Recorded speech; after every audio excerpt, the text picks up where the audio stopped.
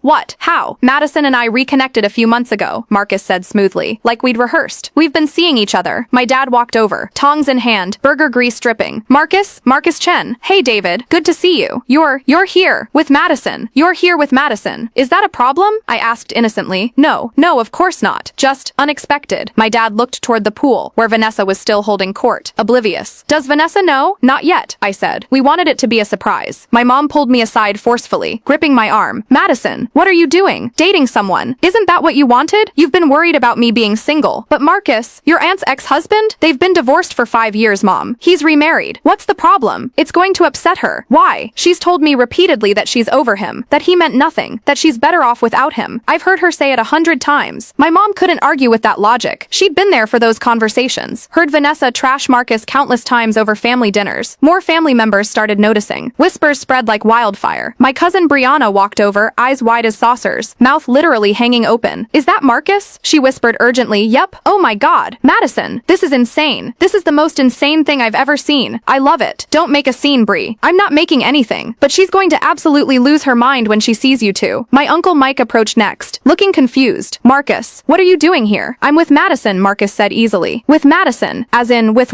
We're dating. Yes. Uncle Mike looked between us, processing. Then he started laughing. Oh man, Vanessa's going to flip. Mike, my mom mom hissed. Don't encourage this. Encourage what? They're two adults. Vanessa's been divorced for years. What's the problem? The problem is this is clearly some kind of, she lowered her voice, some kind of stunt. Is it a stunt if they're actually dating? I asked. My mom had no response to that. Vanessa still hadn't seen us. She was laughing at something the neighbor said, head thrown back, performing for her audience. She lived for moments like this, being the center of attention, the most interesting person in the room. Marcus touched my lower back gently. You want to go say hi? Let's do it. We walked across the lawn. With each step, more people noticed. Conversations paused. Someone dropped a plastic cup. My cousin Amy grabbed her husband's arm and pointed. We were about 10 feet away when Vanessa finally turned around. The transformation on her face was instant and dramatic. Her sunglasses hid her eyes, but I saw her entire body go rigid. Saw her grip tighten on her drink until her knuckles turned white. Saw her mouth fall open slightly before she caught herself and forced it closed. The neighbors she'd been talking to sensed the shift and stopped mid-conversation, looking around to see what had caused it. Hi, Vanessa, I said cheerfully, brightly, like we hadn't spoken in months. You remember Marcus? The silence that followed was deafening. The entire party had stopped. Every conversation ceased. Every eye turned toward us. It was perfect. Vanessa slowly, deliberately removed her sunglasses. Her eyes moved from me to Marcus and back to me. Cold calculation behind them. What is this? Her voice was flat, controlled, dangerous. What do you mean? Marcus is my boyfriend. I'm introducing him to the family. You know, like people do. Your boyfriend. She repeated the words like they were foreign. We reconnected a few months ago. Crazy, right? Small world. Marcus nodded politely, playing his part perfectly. Vanessa. Just her name. Nothing else. No warmth. No hostility. Complete neutrality. She stared at him with an expression I'd never seen on her face before. Raw. Undisguised hatred mixed with shock. Mixed with something that looked almost like fear. You're dating my niece, she said slowly. I'm dating Madison. Yes. My ex-husband is dating my 28-year-old niece. We're both single adults, I said reasonably. You've been divorced for 5 years. You're remarried. He's remarried. I didn't think it would be a problem. Why would it be? Vanessa's face was changing colors. Red creeping up her neck, splotching her cheeks. This is inappropriate. Why? I tilted my head, genuinely curious. You've always said age is just a number, that people should follow their hearts. That's what you told Kyle when you were texting him at midnight. Remember Kyle? My ex-boyfriend that you stayed in contact with for months? Her eyes flashed. That was different. How? The family was watching this exchange like spectators at a tennis match. My mom looked horrified. My dad looked confused but intrigued. Brianna was openly grinning, not even trying to hide her enjoyment. Madison, can I talk to you privately? Vanessa's voice was tight, controlled, but barely. Anything you want to say to me, you can say in front of Marcus. We don't have secrets. Marcus put his arm around my waist on cue, natural and comfortable like we'd practiced. The gesture of a couple who'd been together for months, not weeks of rehearsal. Vanessa's composure cracked visibly. You're doing this to hurt me. Hurt you? Why would this hurt you? You've told me 100 times that Marcus leaving was the best thing that ever happened to you, that you were glad to be rid of him, that he was boring and you were too good for him anyway. Those were your exact words. At Thanksgiving, at Christmas, at Mom's birthday party last year. I never said that. You did. Multiple times. I can list the specific occasions if you'd like. Mom was there for most of them. My mom shifted uncomfortably, trapped between loyalty to her sister and the truth. She had heard those conversations. We all had. This is revenge, Vanessa said, her voice rising slightly. For what? I'm just dating someone I care about. Like I've tried to do for 6 years while you systematically sabotaged every relationship I attempted to build. I never sabotaged anything. Trevor, Kyle, Jordan, Brett, Anthony, that guy Chris I dated for 3 weeks freshman year of college that you convinced to break up with me. You flirted with all of them until they were so twisted up they couldn't think straight about our relationships. I was being friendly. You texted Trevor for 2 months after we broke up. You asked Kyle to help you pick out a tattoo while we were still together. You showed up at places Jordan and I went on dates 5 separate times. That's not friendly. That's stalking. Vanessa looked around at the watching family, searching for allies. She's exaggerating. She's always been overdramatic about these things, hasn't she, Patricia? My mom was trapped.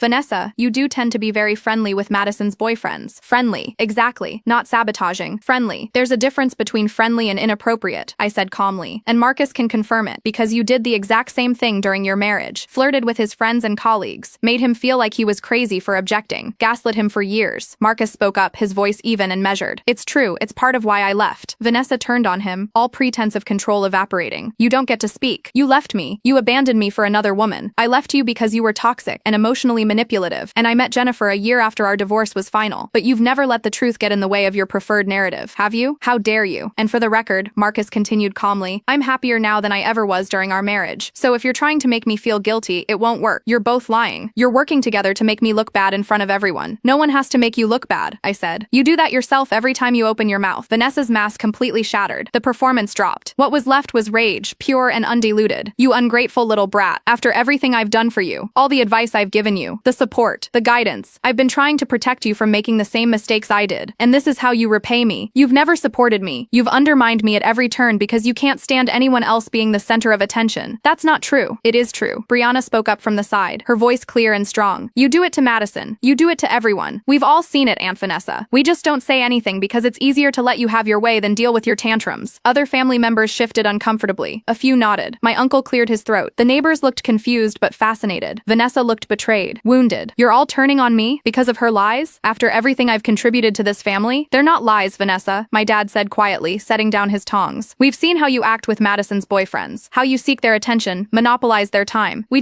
didn't want to believe it was intentional. We wanted to believe it was just your personality. It is just my personality. I'm friendly. I'm social. I'm sorry if Madison is so insecure that she can't handle her aunt being charming. It's not about being charming, Marcus said. It's about respect, boundaries, things you've never understood. Vanessa's eyes filled with tears. Real or performed, I genuinely couldn't tell anymore. I can't believe this. My own family, ambushing me, attacking me, on a holiday. No one's attacking you, I said. We're finally holding you accountable. For what? Being friendly? Being myself. For 6 years of emotional manipulation. For making me feel crazy when I knew exactly what you were doing. For destroying my relationships because you couldn't stand to see me happy. I would never. You would. You did. And everyone here knows it now. Vanessa grabbed her purse off the table, her hands shaking. You'll regret this, Madison, when this little stunt blows up in your face and you realize what you've done. Don't come crying to me. I won't, I said simply. And Marcus, I hope you know what you're getting into. She's just like her mother, needy, clingy, impossible to satisfy. Good luck with that. Better than being like you, Marcus said quietly. Vanessa's face contorted. For a moment, I thought she might actually scream, but she regained just enough control to storm toward the gate instead. At the last second, she turned back. You're all going to feel terrible when you realize you've driven me away over nothing. When you understand that I was only ever trying to help, but by then, it'll be too late. Goodbye, Vanessa, my dad said. She left, slammed the gate hard enough to rattle the entire fence. The backyard stood in complete silence for a long moment. 30 people, frozen, processing what they'd just witnessed. Then my mom exhaled loudly, a sound somewhere between a sigh and a laugh. Well, she said, that was something. Someone turned the music back on. Quiet at first, then louder. People started talking again, nervous laughter rippling through the crowd. My dad returned to the grill, muttering about overcooked burgers. Brianna rushed over and hugged me so hard I nearly fell over. That was the most incredible thing I've ever witnessed in my entire life. That was legendary.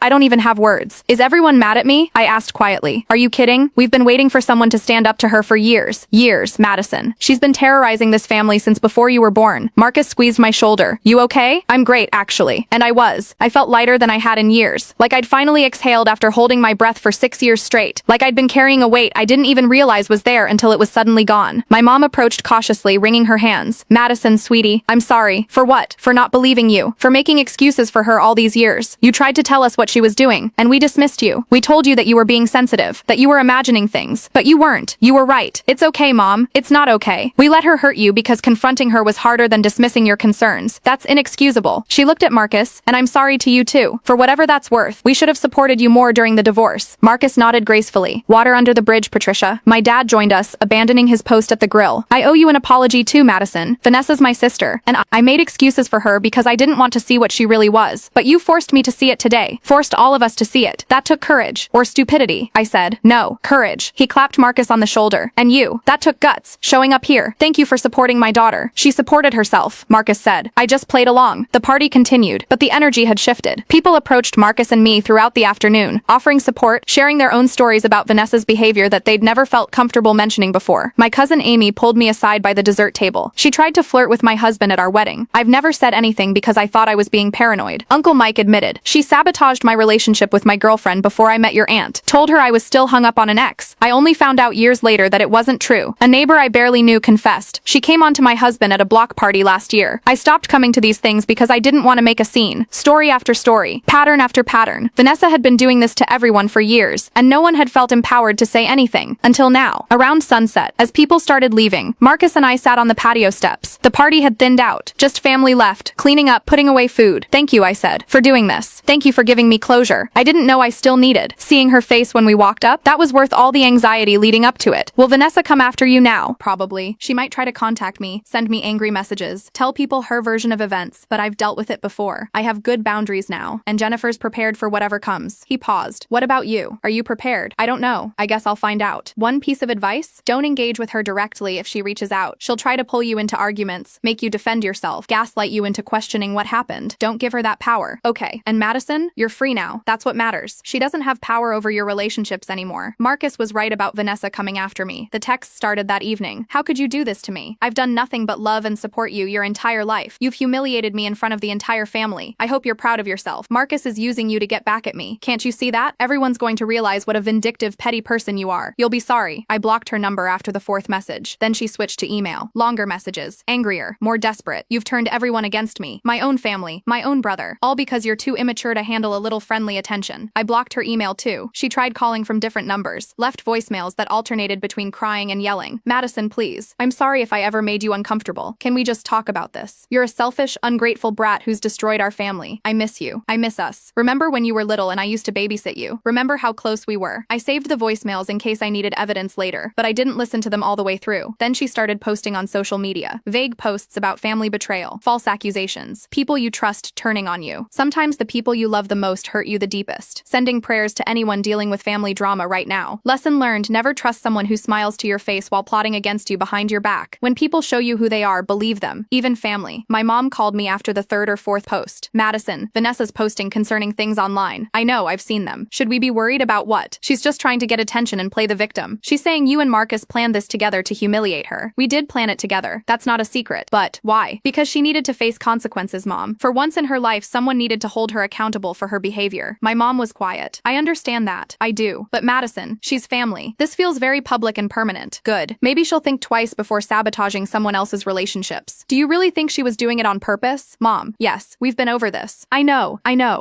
It's hard to accept that she could be that malicious. She's not malicious. She's narcissistic. There's a difference. She doesn't think she's hurting people. She thinks she's the center of the universe, and everyone else exists to validate her. When did you get so wise? 6 years of therapy after dealing with her behavior. The social media posts continued for about a week. Then they stopped abruptly. I found out through Brianna that my dad had called Vanessa and threatened to cut her off from the family completely if she didn't stop. Your dad was so calm but so firm, Brianna told me. He basically said she could either accept what happened and move forward, or she could keep playing victim and lose everyone. She backed down. She did? Well, she's not posting anymore, and she canceled on Mom's birthday dinner. First time in like 15 years she's missed a family event. How does everyone feel about that? Relieved, honestly. These gatherings are so much more pleasant without her drama, but Vanessa's absence was almost as heavy as her presence. Everyone felt it. The missing centerpiece, the vacuum where her energy used to dominate every conversation. My mom struggled with it the most. I keep waiting for her to walk in late with some dramatic entrance, she said at my cousin's graduation party in August. It feels wrong without her here. Wrong good or wrong bad? I asked. Just wrong, like we're incomplete. Maybe incomplete is better than toxic. Maybe. Vanessa didn't come to any family events for the next 4 months. Not Labor Day, not my dad's birthday, not Thanksgiving. At Thanksgiving, we all gathered at my parents' house. The same backyard, the same tables, the same family, but different, lighter somehow. People laughed more. Conversations felt genuine instead of performative. No one was competing for attention. Brianna and I helped my mom with the dishes after dinner. This was nice, Brianna said. Peaceful. My mom nodded slowly. It was. I hate to admit it, but it was. Do you miss her? I asked. Yes and no. I miss my sister, but the sister I miss hasn't existed in a long time. Maybe she never existed. Maybe I just wanted her to be different than she was. That's grief, I said. Mourning the person you wish someone was instead of accepting who they actually are. When did you get so insightful? Therapy. Lots and lots of therapy. Around Christmas, Vanessa reached out to my parents, asked if she could come to Christmas Eve dinner, said she'd been reflecting, doing her own therapy, trying to understand her behavior. My mom called me immediately. What should I tell her? That's not my decision, Mom. It's your house. But you'll be there. I don't want you to be uncomfortable. I'll be fine. If she can behave herself, she can come. And if she can't, then she leaves. Set boundaries. Enforce consequences. That's all we can do. Vanessa came to Christmas Eve. She arrived on time, not late for once. Wore a simple black dress, minimal makeup, brought a store-bought pie instead of something expensive and showy. She said hello to everyone quietly. Didn't try to dominate conversations. Sat in the corner for most of the evening, observing more than participating. It was unsettling. Like watching a performance of normalcy instead of actual normalcy. She approached me once, during dessert. Madison, can we talk? I looked at her carefully. Saw something I'd never seen before in her face. Uncertainty, maybe. Or shame. Sure. We stepped into the hallway, away from the family noise. I've been in therapy, she said without preamble. Mom mentioned that. I didn't believe her at first. My therapist, when she said I had narcissistic tendencies, I thought she was wrong, that she didn't understand me. But over time, with work, I've started to see the patterns, the things I do without even realizing. I didn't say anything, just waited. I'm not here to ask for forgiveness, Vanessa continued. I know I don't deserve that. Not yet. Maybe not ever. But I want you to know that I'm trying to understand why I did what I did. Why I felt so threatened by your happiness that I had to sabotage it. Why did you? She looked at me, really looked at me, without the usual little performance behind her eyes, because you were everything I used to be. Young, full of potential, believing in love. And I couldn't stand watching you have what I'd lost. It felt like you were rubbing my failures in my face just by existing and being happy. That's not fair to me. I know. Nothing about it was fair. You didn't do anything wrong. I projected my bitterness onto you and convinced myself I was helping when really I was just being cruel. Yeah, you were. I'm sorry, Madison. I know that doesn't fix anything, but I am genuinely sorry. I studied her face. She looked older, tired, like the past 6 months had aged her years. Thank you for saying that, I said. But I need you to understand something. I'm not going to trust you again easily. You spent 6 years systematically destroying my relationships. That doesn't go away with one apology. I understand. And if you ever try anything like that again with me or anyone else, I won't hesitate to call you out publicly. Again, I understand that too. We stood in awkward silence for a moment. For what it's worth, Vanessa said quietly, you were brave. What you did at the barbecue, it was the wake-up call I needed. I didn't do it for you. I know, but it helped me anyway. She went back to the living room. I stayed in the hallway for a few minutes processing. My mom found me there. Everything okay? Yeah, Vanessa apologized. Really? What did she say? I told her. My mom listened, her expression complex. Do you believe her? She asked. I don't know. Part of me wants to. Part of me thinks it's just another manipulation. Time will tell, I suppose. Yeah, that Christmas was different. Vanessa was there but quiet, almost invisible compared to her usual overwhelming presence. She left early, before the gift exchange, saying she had plans. No drama, no performance, just a woman trying to blend into the background. It was strange. After 6 years of fighting against her, I didn't know how to process her absence, or her new presence, or whatever this was. I started dating again in January. Nothing serious at first, just casual dates to remind myself that I could. His name was Derek. He was a high school English teacher, 31, divorced, loved hiking and cooking, and obscure podcasts. We met at a bookstore, both reaching for the same novel. Sorry, he said, pulling his hand back. You were here first. We could flip for it. He smiled. Or I could buy it, read it, and lend it to you when I'm done. That seems inefficient. Then how about coffee instead? And we can discuss why we both wanted this particular book. We got coffee, talked for 3 hours, made plans for dinner the next week. On our 4th date, I told him about Vanessa, the whole story. He listened without interrupting, occasionally nodding or raising his eyebrows. That's intense, he said when I finished. Yeah, and she's at family events now, after everything. Sometimes, she's supposedly working on herself. Do you believe that? I don't know what to believe, but I'm watching, and I'm not bringing you around until I'm sure. Fair enough. We dated for 3 months before I brought him to Easter. Smaller gathering again, but Vanessa was there. She saw Derek and me arrive together. I watched for the familiar calculation in her eyes, the assessment, but it didn't come. She just nodded hello and turned back to her conversation with my uncle. No flirting, no performance, no games. Derek noticed. That's your aunt? Yep, she seems normal? I know. It's weird. Throughout the afternoon, Vanessa actively avoided Derek and me. When we were in the kitchen, she was on the patio. When we were by the food table, she was in the living room. She barely spoke to either of us beyond basic pleasantries. It was exactly what I'd wanted for 6 years. And yet, part of me didn't trust it. Derek and I left early. In the car, he said, that was anticlimactic, right? I was expecting drama based on your stories, but she barely looked at us. She's either genuinely changed or she's playing a long game. Which do you think it is? No idea, but I'm not letting my guard down. Derek and I kept dating. 6 months, 8 months, a year. He met my friends. I met his. We talked about moving in together, and Vanessa never interfered. Not once. She came to family events occasionally. Always quiet. Always on the periphery. She'd ask me polite questions about work, about Derek, about my life, but never pushed for details. Never tried to get close. It was like dealing with a stranger who happened to share my family. My mom said Vanessa was still in therapy, still working on understanding her patterns. She'd even started dating someone herself, a man her own age who owned a construction company. Seemed happy. Brianna remained skeptical. People don't change that drastically. Maybe they do if the consequences are severe enough. Or maybe she's just better at hiding who she is. Time will tell. Last 4th of July. Exactly 2 years after the Marcus incident, there was another barbecue. Derek and I showed up together, comfortable and established. We'd moved in together by then, had been talking about engagement. Vanessa was already there when we arrived. She was sitting at a table with her boyfriend, laughing at something he said. She saw us, waved, and went back to her conversation. No performance, no games, no hunting, just a woman at a family barbecue, existing without needing to be the center of attention. Derek squeezed my hand. Seems like maybe she really did change. I watched Vanessa for a moment. She caught my eye and raised her glass slightly. A small gesture. Acknowledgement maybe, or peace offering. I raised mine back. Maybe, I said. Or maybe she just finally learned that there are consequences for hurting people. Isn't that the same thing as changing? I guess it depends on whether she changed because she wanted to, or because she had to. Does the motivation matter if the result is the same? I thought about that. Thought about 6 years of sabotage, followed by 2 years of peace. Thought about Trevor and Kyle and Jordan, and all the relationships Vanessa had poisoned. Thought about Marcus and his 5-year journey to recovery. I don't know, I said honestly. Maybe not. Brianna appeared with drinks. Can you believe it's been 2 years since you showed up with Marcus? Hard to believe. That was the most epic thing I've ever witnessed. People still talk about it. They do? Are you kidding? wedding? It's legendary. Remember when Madison brought Vanessa's ex-husband to the barbecue? It's like family folklore now. Derek laughed. I've heard the story at least 5 times from different relatives. It's true. My cousin Amy chimed in. My kids weren't even there, and they know the story. It's that good. We sat on the patio as the sun set, eating burgers and potato salad. The same backyard, the same tables, the same family, but different somehow. Lighter, healthier. Marcus texted me later that evening. He and I had stayed in touch. Friendly messages every few months. How was the barbecue? Did Vanessa behave? Surprisingly, yes. She barely spoke to me or Derek. That's good. Really good. Means maybe the lesson stuck. Or she's planning something long-term. Always possible. But I choose to believe people can change when forced to confront themselves. Speaking of which, Jennifer had the baby. A girl. We named her Sophie. I smiled at my phone. Congratulations. That's wonderful. Thanks. And Madison, thank you again for what you did 2 years ago. I didn't realize how much I needed that closure until I had it. Thank you for helping me find my courage. You always had it. You just needed permission to use it. Derek leaned over to read the messages. That's sweet. Yeah. Think you'll ever fully trust your aunt again? Probably not. But maybe that's okay. Maybe some relationships are supposed to have boundaries. Maybe trust has to be earned slowly after it's been destroyed. Very wise. I have a good therapist. We laughed. The party continued around us. Family and neighbors and friends, all existing together without drama or manipulation or performance. Just people being people. My mom approached as we were leaving. Madison, can I ask you something? Sure. Do you regret it? What you did with Marcus? I thought about it carefully. No, I don't. It was the only thing that worked. Everything else, talking to her, setting boundaries, trying to reason with her, nothing got through. She needed to be shocked into self-awareness. It was pretty shocking. That was the point. I'm proud of you, you know, for standing up for yourself. I should have done it years ago. You're doing it now. That's what matters. My mom hugged me. I love you. And I'm sorry I didn't believe you sooner. I love you too, Mom. Derek and I drove home through the warm summer evening. Music playing softly. Windows down. His hand in mine. Do you think about them? He asked. Your exes. The ones she destroyed. Sometimes. I wonder if they realize now what happened. If they look back and see the patterns. You could reach out. What would I even say? Hey, remember when my aunt manipulated you and I didn't know how to stop it? Sorry about that? Something like that, yeah. I laughed. Maybe someday. But right now, I'm just happy to be here. With you. Without constantly looking over my shoulder. I'm happy to be here too. We drove in comfortable silence for a while. Then Derek said, I have a question. Okay, if I proposed, would you say yes? My heart stopped. Are you proposing? Not right now. But I'm thinking about it. And I want to know if I should be thinking about it. I looked at him. Really looked at him. At his kind face. His gentle eyes. The way he'd never once given me a reason to doubt him. Yes, I said. I would say yes. He smiled. That soft, genuine smile that had made me fall for him in the first place. Good. That's really good. We got home. Fell asleep tangled together. Happy and secure. And for the first time in 6 years, I didn't dream about Vanessa ruining everything. Because she couldn't ruin this. She didn't have that power anymore. I'd taken it back. And I wasn't giving it away again.